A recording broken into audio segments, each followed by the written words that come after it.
I had a client that I worked with for probably a year and a half. Let's call him Sam.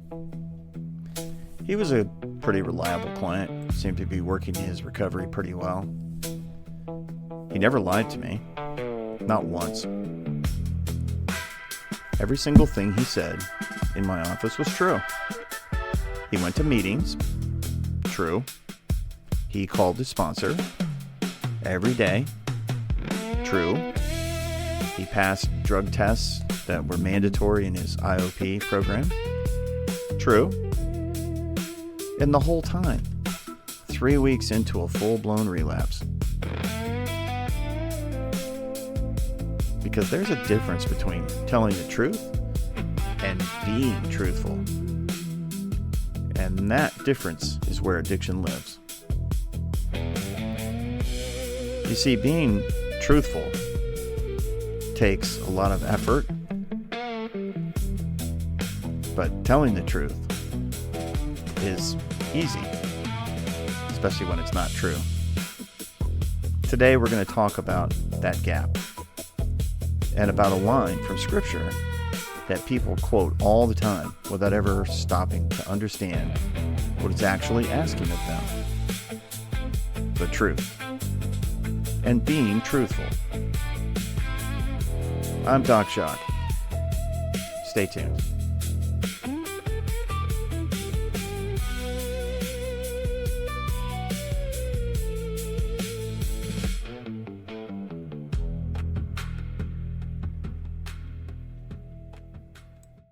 This is Doc Jacques, your addiction lifeguard. And if you're here, you already know that addiction is brutal, recovery is hard, and the road between them is longer than anybody tells you. I'm Dr. Jacques de Brucker, a licensed professional counselor and addiction specialist. And this podcast exists for one reason: to walk that road with you. No sugarcoating, no magic pills, just the truth about what recovery really looks like. Quick note, this show is for information and entertainment only, not professional treatment. A real human being is. Now let's get to it.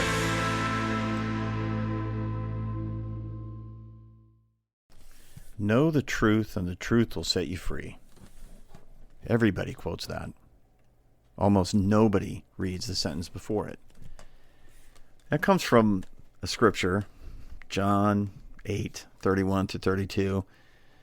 The if clause is the sentence before it. If you hold to my teaching, then you will know the truth, and the truth will set you free. The freedom condition is the holding to, the ongoing practice, not a single moment. It's the holding on to that practice. I'm using this out of its original context, I know that. But this isn't a salvation message today. I'm not going to talk about that. I'm using it in the way that I use it in my practice as a description of how honesty actually works in recovery.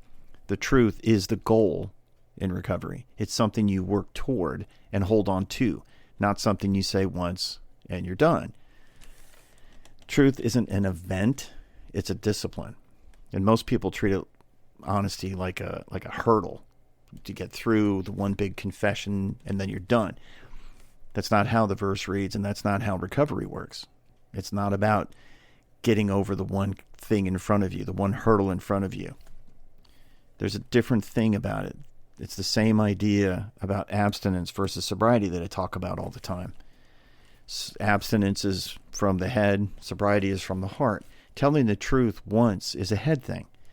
Living truthfully, that's a heart thing. Abstinence is up, and I'm pointing to my head, it's up here. Sobriety is in the heart. Honesty follows the exact same split when it comes to how you're living your life in recovery. And when you actually transition to working on recovery rather than just playing with the idea of it. So it sets the stage for you to be able to stop lying. And there are many faces of the lie. Addicts, they rarely tell big lies. It's all about telling the small lies. They tell truth when it suits them. They tell true things dishonestly. There's a minimization that goes on when it comes to truth telling. I just had a couple when it was like a 12 pack or a 32 pack. Technically, drinking was disclosed, but the truth wasn't. You just, I had a couple. I see this all the time when I watch these videos of police officers when they pull somebody over and they say, "Have you been drinking?" And they say, "Yeah, I had one." Yeah, like 1 gallon, but they're telling the truth. They're just not disclosing the truth. What they're saying is truthful, but it's not honest. So minimization, that's one aspect to it. The omission, not telling all of it. Nobody asked, so I didn't say anything. And that's where you're getting your sneaky on comes in. And I've talked about that many times. The episode that I talked about Matthew Perry and the ketamine issue, he switched drugs and called it treatment. He never counted it as a relapse. And he was being truthful when he said that he was using ketamine. He just wasn't being honest because he was using ketamine beyond what he was supposed to be using it. He was using more than when he was being treated. That's dishonest. Now, was he truthful? Was he telling the truth? Yes, but he was dishonest at the same time. So the omission, like I left that part out, or I told a little bit about it. Then there's the lie that you tell yourself first. That internal kind of negotiation you do before anyone else gets deceived. You have already won an argument in your own head that nobody else was in the room for. They weren't there. Secrets protect addiction. And those secrets can only happen in isolation. And what's my phrase that I use all the time? It's like my catchphrase. Isolation is addiction's best friend. Self-deception is isolation. So then isolation then serves its master, which is addiction, which is what you're doing. So the lie that you tell yourself first is the one that you can tell publicly. But you had that lie going on in your head first. One of the real generalized stories that I have is that there's a pattern to hit. A client will tell me the truth about everything except the one thing that matters. And the omission does more damage than a lie would have. Trust me, because it brought weeks of runaway usage. I've had clients who have been using for 2, 3, 4, 5 months, and they don't disclose it to me. They won't say it out loud. I may know, and sometimes I will bring that out, and I will say, you know what, I don't think you're really being honest with yourself. I never say honest to me, because when they're talking to me, what they're doing is they're speaking to themselves. They're just saying it out loud. I just happen to be there bearing witness to it. So I'll say, you're not being honest with yourself. And they kind of look at me a little quizzically. What are you talking about? Well, you have been using, haven't you? And I get them to say it because I need them to speak the truth, right? In an honesty moment. And it can't be a threatening kind of thing. They can't feel like they're threatened or in a threatening situation. So the truth hopefully will then set them free. As a scriptural reference beyond what I gave you before, in Psalms 51:6, there's some words about truth. You desire truth in the inner parts. The goal was never just clean sounding answers. It's an alignment between what's happening inside of you and what comes out of your mouth. The gap between the inside and the outside, and that's the gap where relapse lives. Dishonesty versus honesty. Truth versus lying. As we know, and we see it all the time, and I deal with attorneys where I've seen this in the courtroom scenes. Somebody will ask a question, and the person in the story who is the defendant, they're told and coached by their attorney, only answer the question you were asked. Do not add to it, because that will lead to other questions. And what they're trying to do is tell the person to be not honest, but truthful. Were you out on Saturday night at 8 o'clock on October 18th? Yes. You're not saying anything more. It's like, were you out? Yes. And so what you're doing is you're setting it up so that the attorney has to keep asking question after question after question to get to the full picture, right? So you're not being dishonest by doing that. You are speaking the truth, but it's not really honest truth, is it? It's not full disclosure. And that's what I got to get clients to do in my office, is to engage in full disclosure. What the hidden truth costs you. A hidden truth is like swimming with your fists clenched around something. You're holding on to something. You can still swim for a while, but you're swimming one-armed. You're not using both arms. You're burning all your energy holding on to it. And eventually, you're going to be too tired to keep your head above water. You don't drown because of what's in your hand. You drown because of what it costs you to keep holding it. We when we're doing rescues and we get people out of the water, we have hands on them, and we're generally using only one other hand to get ourselves and the victim out of the water. It's exhausting, but the cost to keep holding on to it is worth it. In the hidden truth, no, it's not. Every hidden thing, you have to maintain it, right? So there's a cost to that maintenance. You have to remember your story. And when you start telling lies, and when you're not being fully honest, those are, I'm using finger quotes, those are lies. You have to manage conversations instead of just having them, because you got to remember what in the world it is you told, where you were, whatever. And it's interesting because the people closest to you, they're listening and they're remembering. So they're keeping track, and they're tracking with you as you're saying things. And so they may catch you in these fabrications and call you out on it. And then you have to come up with some other story. And story after story after story creates a lot of discontent, a lot of upset, right? So there's no peace there. Remember, sober is not the finish line. Peace is the finish line for recovery. The opposite of addiction, according to me, Doc Jacques, the opposite of addiction is not sober and clean. The opposite of addiction is peaceful. The peaceful person presents the conversation instead of managing it. And the peaceful person carries a different truth, right? The person carrying a secret is always managing the story. They're not just living it, right?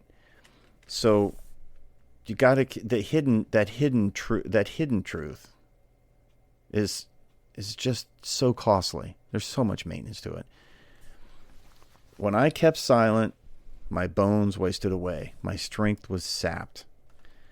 As a saying. Well, what that person is describing 3,000 years ago, exactly what my clients describe in my office. The physical, exhausting weight of the unsaid thing. That's not a religion problem. That's a human condition problem. And it's something that people have been struggling with for a long time. And if I read a very, very old text, like the Old Testament or the New Testament, what I'm seeing is the same human condition that they were living back then is the same human condition we're living today. We just have different society. We have different technology. We have different lifestyles, but the condition is the same. Whoever conceals doesn't prosper.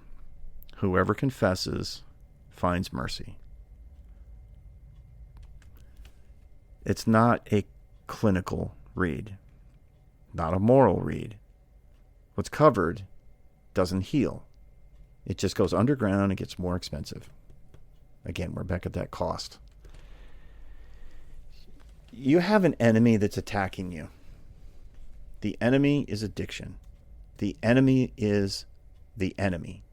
Addiction is the tool that the enemy is using. The enemy doesn't need you to relapse today. It just needs you to keep one secret, because the secret keeps the door propped open. Every hidden truth is the enemy's foot in that door. So one lie, one hidden thing is dishonesty, right? So the dishonesty then becomes a pattern in your life. It becomes the thing that you start practicing, dishonesty. If you change that approach and truth as a practice, that can be established, but you have to learn how to do it. You became very adept in your addiction at learning how to not be truthful. And, when you first started your addiction, the lies were probably pretty simple because they were easy to do, because you weren't seen as being dishonest as a person. And so it's easy for you to just give a little bit of dishonesty and get away with it. The longer you're in your addiction, the more elaborate those lies get. But at the same time, the more into your addiction you are, the less people care about what you're doing, because they kind of started to give up on you. So you don't have to go into long defenses for your lies.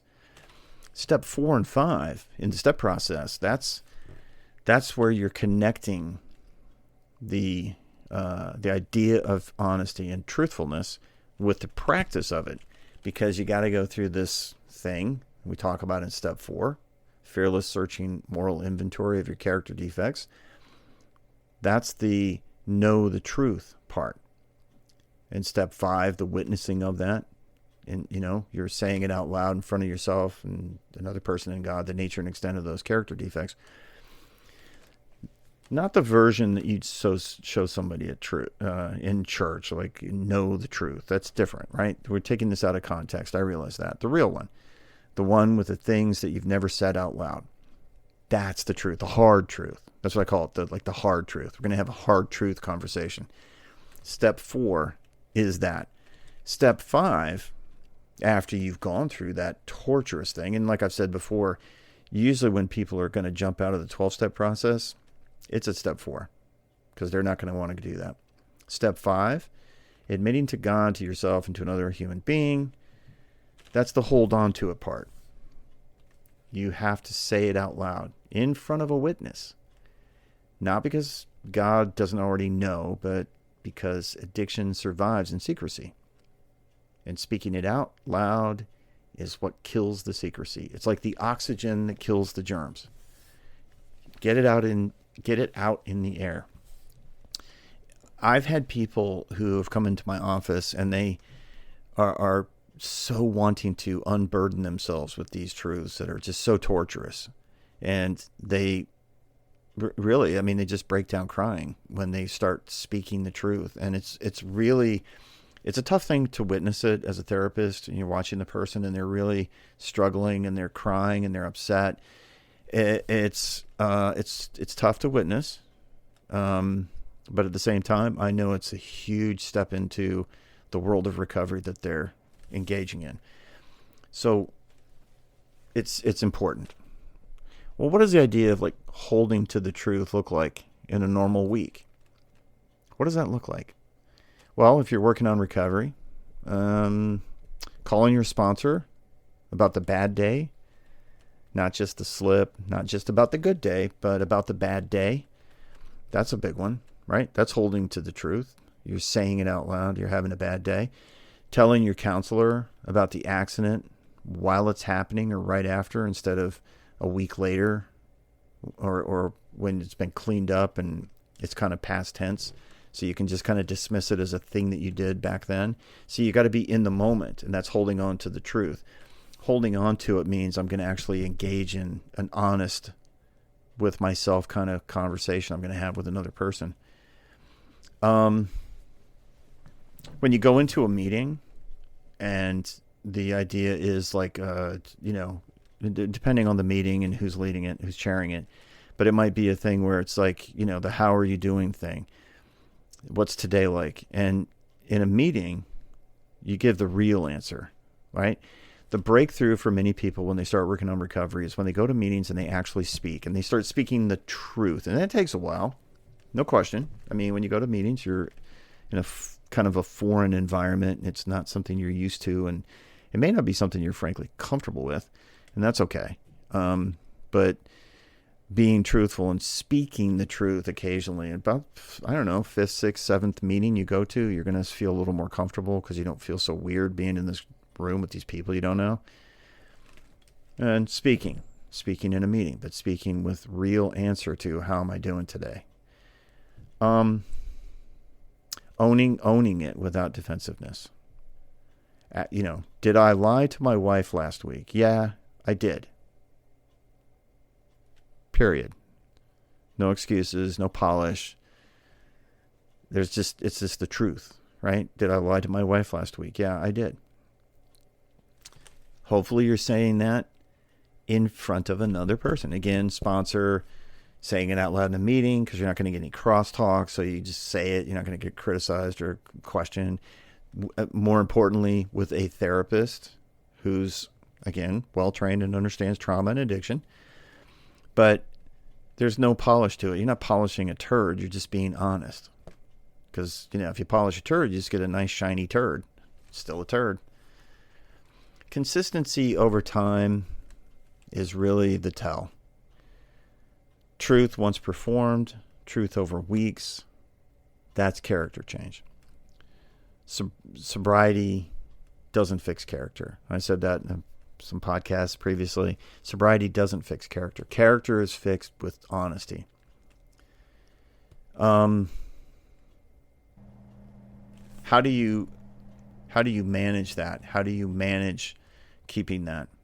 Well, let's go into the idea of how you find the freedom part in this honesty.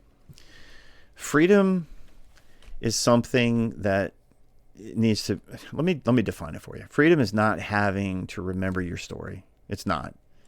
It's not flinching when the phone rings. It's not being able to look at your wife or your husband without doing all the math first. It's the client that I described at the beginning.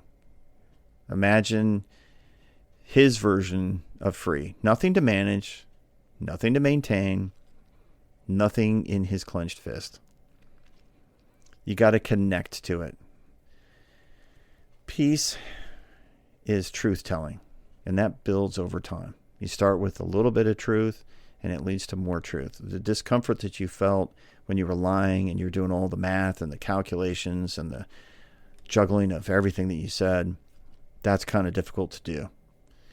You can't get peaceful while you're still carrying secrets. You can't, because secrets require bracing, and peaceful is when you stop bracing for impact, for discovery. It's the truth. Like, where'd you go last night? I went out and drank. And you notice the pause there. Like, I went out and drank. That's it. And then when you start telling the truth, where'd you go last night? I was at home. Did you drink? No, I didn't. That's it. Like, that's the truth.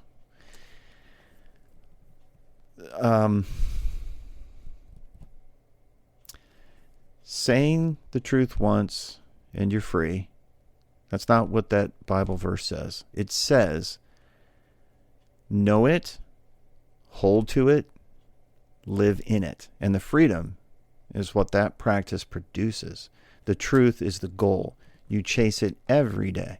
And every day you catch a little more of it, and a little bit more, and a little more, and then you're a little more free. It's a practice.